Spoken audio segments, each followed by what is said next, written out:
Sir આપનું નામ? G R Chauhan.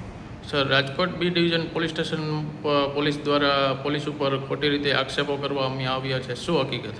હકીકત એવી છે કે એક વિશ્વા અમીનભાઈ નામની છોકરી કે જેના લગ્ન પહેલાં એક તુલસીરામ નામના વ્યક્તિ સાથે થયા હતા. એ જ્યારે વિશ્વાને એક બાળકીનો જન્મ થયો, એ જન્મ પહેલાં વિશ્વા એક નિકુલ અથવા નિકુંજ પ્રજાપતિ વ્યક્તિના પ્રેમમાં હતી અને એની સાથે રહેવા માગતી હતી અને તુલસીરામને છૂટાછેડા આપવા માગતી હતી. એ સમયે નિકુલ પ્રજાપતિએ એવી કન્ડિશન રાખેલી કે જો આ જે જન્મેલી દીકરી છે એ આપણી સાથે ના રહે તો આપણે બંને સાથે રહી જઈશું. એ કન્ડિશનને આધારે એ દીકરીનો જન્મ થયો એટલે એ વિશ્વએ એના મમ્મી પપ્પા અમીનભાઈને એ દીકરી સાચવવા આપી દીધેલી હતી અને ત્યારથી નિકુલની સાથે રહેતી હતી. વિશ્વ પોતે જ્ઞાતિ મુસ્લિમ છે. અત્યારે વિશ્વ 2 વર્ષની છે. આજથી 5 મહિના પહેલાં વિશ્વએ અરજી કરેલી હતી કે તેની દીકરી તેને પરત આપવામાં આવે. 18 મહિના સુધી એ વિશ્વએ ક્યારેય એની દીકરી જેનું નામ દિવ્યા છે એને યાદ આવી નહોતી અને અચાનક એને યાદ આવી ગઈ. આ દરમિયાન પોલીસ સ્ટેશનમાં એની અરજી આવી.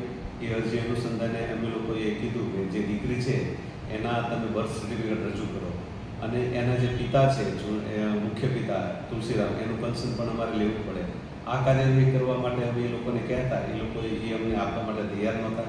ઉપરાંત એના મમ્મી પપ્પાનું એવું કહેવું હતું કે 18 મહિના સુધી અમે સાચવી છે, 18 મહિના સુધી વિશ્વાને ક્યારે આ દીકરી યાદ આવી નથી અને આ અચાનક એને કેમ દીકરી યાદ આવી. એ તપાસ કરતાં એ લોકોને એવું જાણવા મળ્યું કે આ નિકુંજ પ્રજાપતિએ અને વિશ્વએ દીકરીનો ક્યાંક સોદો કર્યો છે. એવી વાત અમને અમીનભાઈ એટલે કે વિશ્વાના મમ્મી પપ્પા અને દીકરીના નાના નાની એમને કરેલી હતી. આ એક ગંભીર વિષય હોવાથી અમે લોકોએ તપાસ એમાં ઊંડાણપૂર્વક કરવાનું નક્કી કર્યું. એ ઊંડાણપૂર્વક તપાસ ન થઈ શકે અને બીજી કોઈ કાયદેસરની કાર્યવાહી બચવા માટે આ રીતે અમારી પાસે અમારી ઉપર આક્ષેપ કરેલ હતા. હાલમાં અત્યારે એમના ઉપર કોઈ ગુનો નોંધેલ છે? હા, એ લોકોએ અહીંયા વિશ્વા અને નિકુલ બંને ઇમિટેશનમાંથી વેપારીઓ પાસેથી અલગ અલગ જગ્યાએથી લાખ, 1.5 લાખ, 2 લાખનો માલ મજૂરી કામ માટે લાવે અને માલ લાવ્યા પછી જ્યારે પાછો દેવાનો આવે ત્યારે એવું કહે કે અમને 25,000 આપો તો માલ પાછો મળે, 15,000 આપો તો માલ પાછો મળે અથવા તો 1 નંગે 3 કે 4 રૂપિયા આપો તો માલ પાછો મળે.